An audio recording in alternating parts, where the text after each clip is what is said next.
Nagsimula ang pelikula sa isang meeting sa pagitan ng Torricelli Mafia family at ng black market traders.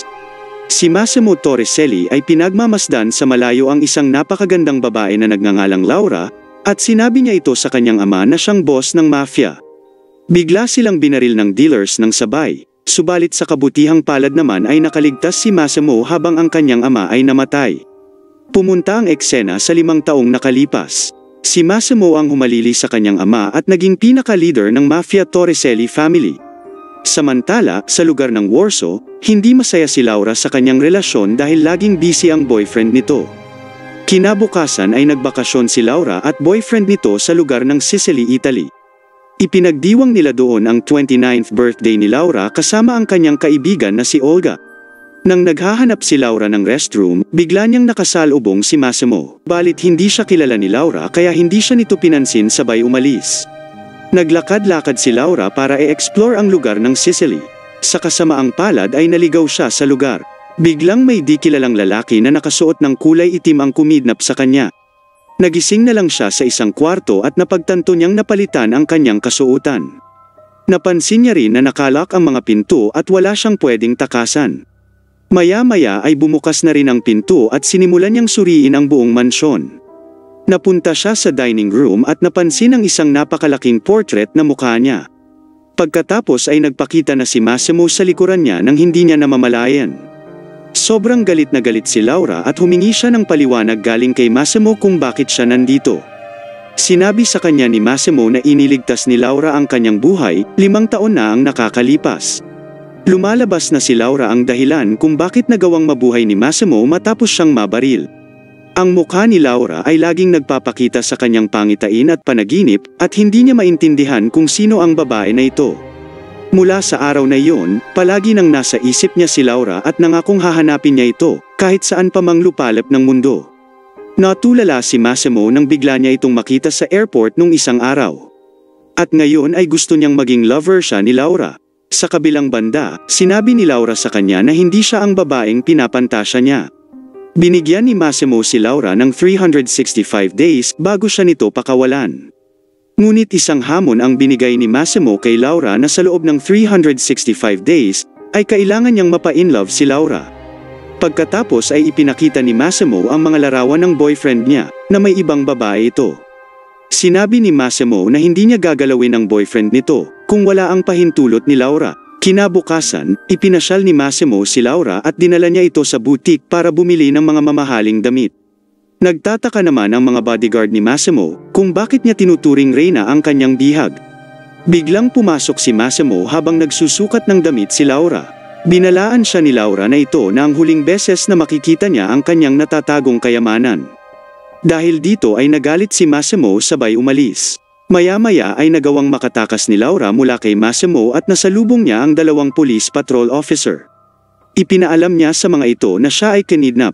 Subalit nang makita ng mga pulis si Massimo ay natakot ang mga ito at umalis. Dahil sa wala na siyang choice, ginawa na lang ni Laura ang kanyang role sa kamay ni Massimo. Nagkaroon sila ng isang romantic dinner sa isang pool. Nakikipag-bonding na rin si Laura sa kanya at tinanong niya si Massimo tungkol sa personal na buhay nito tulad ng kanyang trabaho. Sinabi naman ni Massimo na isa siyang successful businessman na nagmamay-ari ng hotel, restaurant at nightclub. Sa kanilang biyahe patungong Rome gamit ang private jet ni Massimo, tinali ni Massimo si Laura at sinimulan niya itong akitin sa pamamagitan ng pag-fingerstyle ng kanyang gitara. Bilang ganti sa ginawa ni Massimo, sa isang hotel ay tumanggi si Laura na sundin ang gustong gawin ni Massimo sa kanya. Subalit si Massimo ay sobra ng nagiinit kaya itinali niya si Laura gamit ang kadena. Pagkatapos ay sinabi niya kay Laura kung ano ang kaya niyang gawin. Isang babae ang pumasok at sinimulan nitong kainin ang inihandang talong ni Massimo upang inggitin si Laura. Pagkatapos, nagpunta na sila sa club.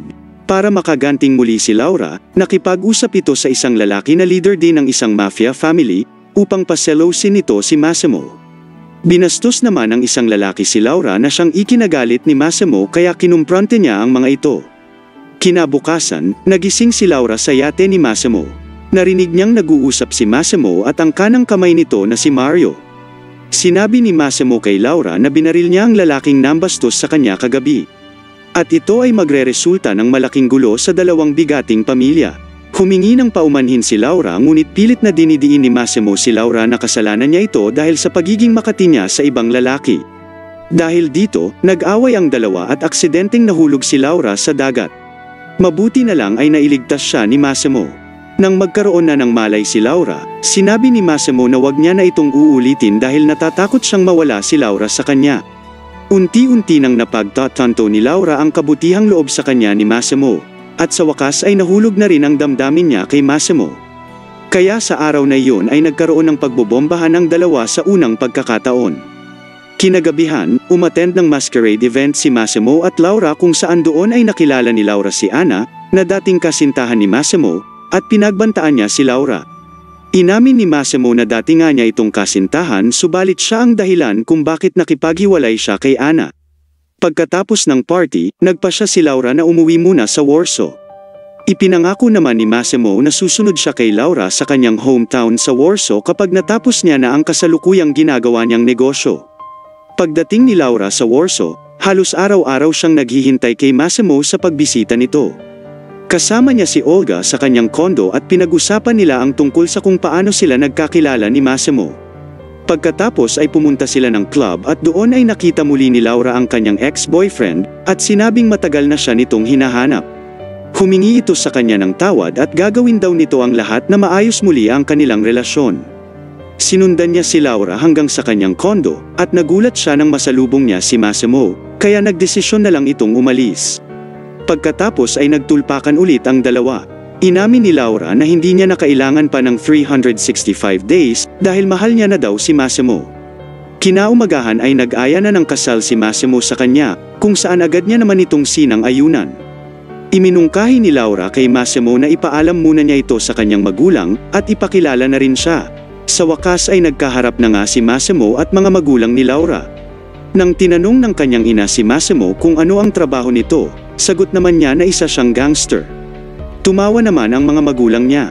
Balik sa Sicily, hindi maganda ang pakiramdam ni Laura kaya nagpa siya itong magpatingin sa doktor. Pinag-usapan na rin nila ang kanilang magiging wedding subalit ayaw ni Laura na umattend ang kanyang mga magulang sa kadahilanang ayaw niyang matuklasan ng mga ito kung sino talaga si Massimo. Pinapunta na rin ni Massimo si Olga mula Warsaw hanggang Sicily. Tinulungan ito si Laura sa pagpili ng wedding dress. Pagkatapos ay inihayag din ni Laura kay Olga na siya ay buntis. Hinimok naman siya ni Olga na ipaalam niya ito kay Massimo ngunit tugon ni Laura ay gusto niya itong sorpresahin. Pagkatapos ay tinawagan ni Laura si Massimo. Sa kabilang banda, nakatanggap ng tawag si Mario mula sa isang informant na sinasabing si Laura ay nakatakdang paslangin ng kalaban nilang mafia family. Pagkatapos ay pumasok ang sasakyan nila Laura sa isang tunnel at hindi na ito lumabas sa kabila. Nangangahulugan na marahil mayroong nangyaring masama kay Laura. Agad na nagtungo si Mario kay Massimo at pinaalam niya ito sa kanya. Napaluhod na lang nang lumuluha si Massimo nang marinig niya ang masamang balita na ito, at nang ibaba ni Laura ang kanyang telepono habang sila ay nag-uusap.